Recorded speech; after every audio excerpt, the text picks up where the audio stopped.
بسم اللہ الرحمن الرحیم۔ اگر مرد ایک ایسی عورت سے ہم بستری کرے جو کہ اس کی بیوی نہیں ہے تو یہ زنا کہلاتا ہے۔ ضروری نہیں کہ ساتھ سونے کو ہی زنا کہتے ہیں، بلکہ چھونا بھی زنا کا ایک حصہ ہے، اور کسی پرائی عورت کو دیکھنا آنکھوں کا زنا ہے۔ زنا کو اسلام میں ایک بہت بڑا گناہ شمار کیا گیا ہے، اور اسلام نے ایسا کرنے والوں کو سزا دنیا میں ہی رکھی ہے، اور مرنے کے بعد اللہ اس کی سخت سزا دیں گے۔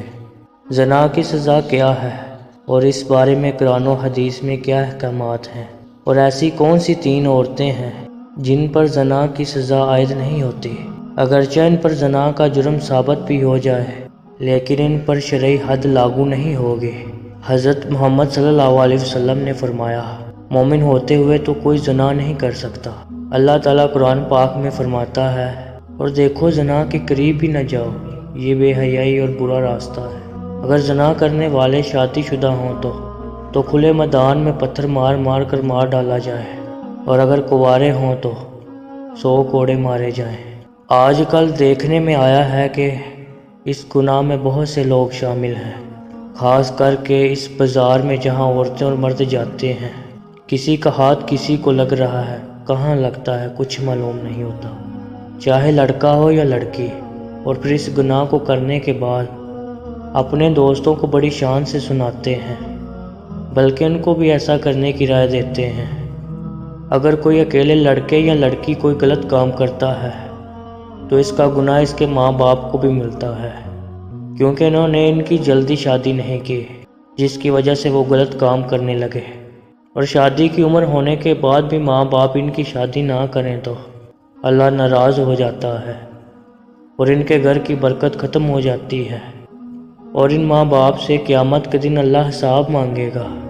ایک جگہ اللہ نے قرآن پاک میں فرمایا کہ پاک دامن لڑکیاں پاک دامن لڑکوں کے لیے ہیں۔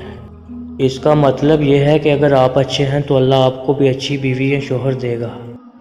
زنا ایک ایسا عمل ہے جس سے نسیان، ایڈز، کینسر جیسی موذی بیماریاں پھیلتی ہیں۔ زنا سے انسان کا دل مردہ ہو جاتا ہے، جبکہ اکثر دیکھنے میں آیا ہے کہ جب دل مردہ ہو گیا ہو تو پھر اس کے دل سے اسلام کی روشنی ختم ہو جاتی ہے، جس سے وہ ایمان سے خالی ہو جاتا ہے۔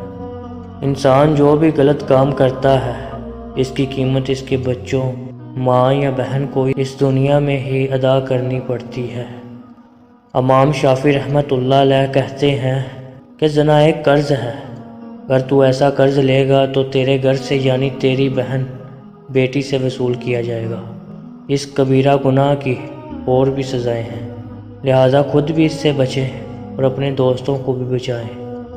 اگر آپ نے اپنا جنسی قصہ اپنے دوستوں، سہیلی کو سنایا اور اس کے دل میں بھی ایسا کرنے کی بات آ گئی اور اس نے وہ کام کر لیا، اس کا گناہ آپ کو بھی ملے گا، کیونکہ آپ نے ہی اس کو غلط راستہ دکھایا ہے۔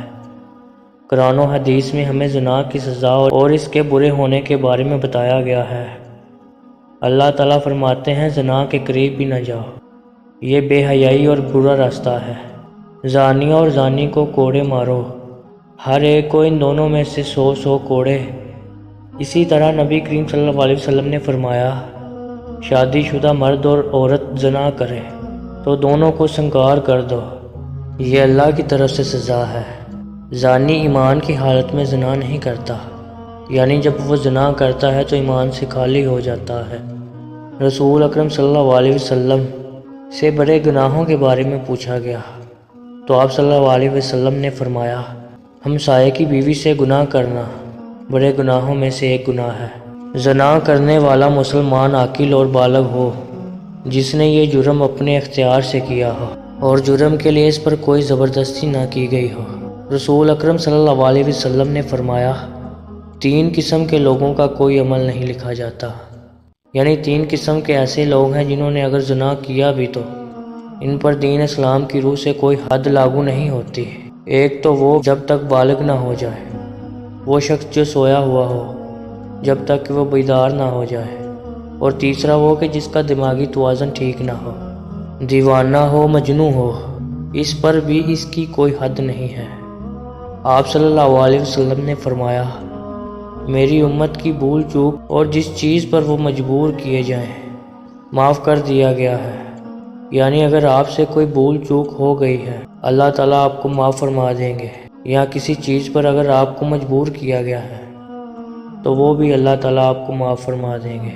زنا کرنے والے کے لیے رجم یعنی زنا کار پر حد قائم کرنے کا ایک طریقہ کار بتایا گیا ہے۔ زمین میں گڑھا کھودا جائے، زانی کو اس میں کھڑا کر کے سینے تک اس کو مٹی سے دبا دیا جائے اور پھر پتھر مارے جائیں یہاں تک کہ وہ مر جائے۔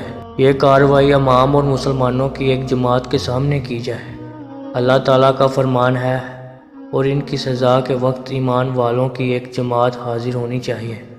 رجم کے بارے میں عورت اور مرد ایک حکم برابر ہے، البتہ عورت کے کپڑے باندھ دیے جائیں تاکہ وہ بے پردہ نہ ہو۔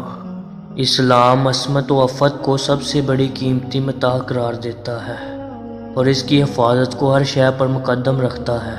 چنانچہ شنا اسلامی معاشرے میں انتہائی گھناؤنا اور بدترین جرم ہے اور اسلامی تعزیرات میں اس جرم کی سخت ترین سزا مقرر ہے۔ اللہ تعالیٰ سورہ بنی اسرائیل میں فرماتا ہے، اور زنا کے قریب مت جاؤ، بلا شبہ وہ بے حیائی ہے اور برا راستہ ہے۔ اس آیت کریمہ میں زنا سے اس طرح روکا گیا ہے کہ زنا نہ تو کرو بلکہ زنا کے قریب ہی نہ جاؤ، جس سے معلوم ہوتا ہے کہ زنا ایک بہت ہی بری چیز ہے۔ حضرت عبداللہ بن مسعود رضی اللہ تعالیٰ عنہ فرماتے ہیں کہ میں نے رسول اکرم صلی اللہ علیہ وسلم سے پوچھا کہ سب سے بڑا گناہ کون سا ہے؟ آپ صلی اللہ علیہ وسلم نے فرمایا، سب سے بڑا گناہ یہ ہے کہ تم اللہ کے لیے شریک ٹھہراؤ حالانکہ اس نے تم کو پیدا کیا ہے۔ میں نے پوچھا اس کے بعد کون سا بڑا گناہ ہے؟ فرمایا یہ کہ تم اس خوف سے اپنے بچے کو قتل کر دو کہ وہ تمہارے ساتھ کھانا کھائے گا۔ میں نے پوچھا پھر کون سا بڑا گناہ ہے؟ آپ صلی اللہ علیہ وسلم نے فرمایا یہ کہ تم اپنے پڑوسی کی بیوی سے زنا کرو۔ ابتدائی اسلام میں زنا کی سزا یہ تھی کہ زنا کرنے والی شادی شدہ عورتوں کو تاحیات گھروں میں بند کر دیتے اور کنواری لڑکیوں یا غیر شادی شدہ مردوں کو زنجیروں تو بے خود ڈانٹ ڈپٹ کی جاتی تھی، جیسا کہ اللہ تعالیٰ کا ارشاد ہے، اور جو تمہاری عورتیں زنا کریں تو ان پر 4 مردوں کی گواہی طلب کرو، پھر اگر وہ گواہی دے دیں تو ان عورتوں کو گھروں میں بند کر دو تاوقت یہ ان کی موت آ جائے یا اللہ تعالیٰ ان کے لیے راستہ بیان کر دے۔ اور تم سے جو لوگ زنا کریں تو تم ان کو ڈانٹ ڈپٹ سے اذیت پہنچاؤ، بس اگر وہ توبہ کر لے اور ٹھیک ہو جائے تو ان کو کچھ نہ کہو، بے شک اللہ تعالیٰ توبہ قبول کرنے والا اور بہت رحم کرنے والا ہے۔ اللہ تعالیٰ سے دعا ہے کہ اللہ تعالیٰ ہمیں زنا جیسی موذی مرض اور اس کبرا گناہ سے بچائے۔ آمین ثم آمین۔